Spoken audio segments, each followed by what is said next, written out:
آثار؟ آثار إيه اللي بتتكلم عليها يا جدع أنت؟ لا مؤاخذة يا بيه، حقك عليا.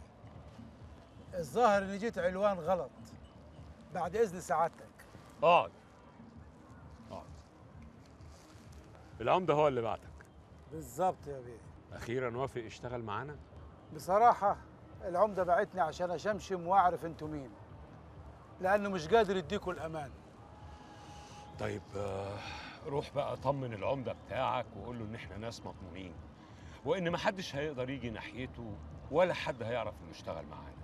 لا، العمدة مش ناوي يشتغل معاكم يا بيه. أمال بعتك ليه؟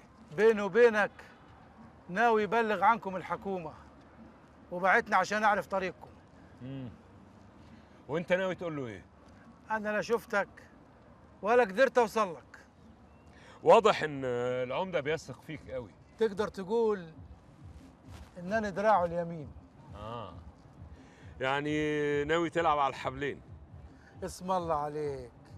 الحبل الاولاني اني لا شفتك ولا اعرفك ولا تعرفني، والحبل الثاني حوصل لكم الحاجه اللي انتوا عايزينها في اي وقت. وانا ايه بقى اللي يضمن لي انك ما تعملش معايا زي ما عملت مع العمده؟ لا مؤاخذة يا بيه، انا ما عنديش ضمان. وانا ما عنديش شغل. خلاص، يبقى سلام عليكم. اقعد، ما تبقاش عامل زي العيال وتقوم تنط من كرسيك كل مره. اسمعني للاخر. قول يا بيه.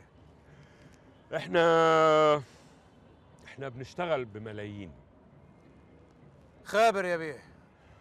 الملايين دي بتاعت ناس كبيره قوي موجوده في البلد، وانا اللي قدامهم في الصوره.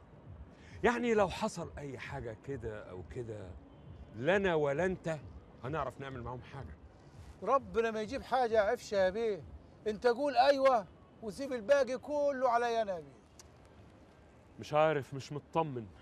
اطمن اطمن يا بيه، وحط في بطنك بطيخه صيفي. واذا العمده عرف هتقول له ايه؟ انسى موضوع العمده ده خالص يا سعاده البيه.